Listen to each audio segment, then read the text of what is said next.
किशोर और किशोरियों के प्रति क्या है? हिंसा। ठीक, हिंसा कई प्रकार से होती है। कितने प्रकार से इसमें लिखा हुआ है? शारीरिक हिंसा, मानसिक हिंसा और यौन हिंसा। शारीरिक हिंसा वो होती है जिसमें हमारे द्वारा किसी को शरीर का नुकसान, जैसे किसी को मारना, पीटना, नोचना, है ना, काटना, दांत से तो काट लेते हैं कोई, है ना, तो ये सब जिसमें आपके शरीर को नुकसान हो जाए वो किस प्रकार की हिंसा है? शारीरिक। अगला कौन सा है आपका? मानसिक हिंसा हमको दिखाई नहीं देती, लेकिन जिसके साथ घटित हो रही होती है वो बहुत परेशान रहता है।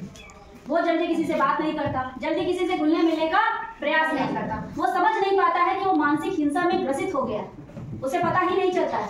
जैसे आपकी क्लास में कोई हाइट में बहुत छोटा हो और कोई बहुत बड़ा हो, तो जो छोटा होता है, बाकी क्लास में सभी बच्चे बड़े, तो जो छोटा हो उसको चिढ़ाते हैं ना, तो कहीं ना कहीं दिमाग से उसको लगता है कि मैं छोटा हूँ, लोग मुझे चिढ़ा रहे हैं, है ना।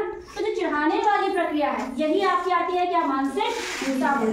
उसमें शरीर की चोट नहीं दिखती कि आपको कहीं चोट लगी हो, लेकिन जिसके बारे में आप बोल रहे होते हैं उसको जरूर कहीं ना कहीं दिमाग में उसके चोट लग जाता है, मन में उसके बैठ जाती है चीजें। ठीक है, किसी को मोटा मोटा बोलोगे तो उसके दिमाग में वो बातें बैठ जाती हैं। ठीक, फिर उसको अच्छा नहीं लगता और वो उन जगहों से, उन लोगों से बचना चाहता है कि मुझे उनके पास नहीं रखना। मुझे जैसे वो दिख रहा है कि वो 4 बच्चे मुझे मोटा मोटा बोलेंगे तो मैं उनके सामने बिल्कुल ना पढ़ूं, मैं छुप के किनारे से निकल जाऊं, वरना फिर वो मुझे क्या करेंगे? फिर से चढ़ाएंगे। तो मानसिक हिंसा जो होती है वो हमें दिखाई नहीं देती। हम किसी को छेड़ते हैं, हम किसी को ताने मारते हैं मुंह से, तो वो सब क्या होता है? सब मानसिक हिंसा के अंतर्गत आता है।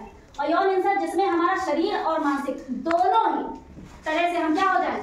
एकदम हिंसा की चपेट में कि हम अब बिल्कुल भी बर्दाश्त नहीं होते, कि बर्दाश्त करते रहते, सहते रहते हैं, वही वाली कंडीशन होती है। और इस कंडीशन में पहुंचने के बाद तो हो सकता है कि आदमी जीवित रहे, हो सकता है अपने आप को मार भी डालता है। तो हिंसा का लेवल क्या होता है? धीरे धीरे बढ़ जाता है।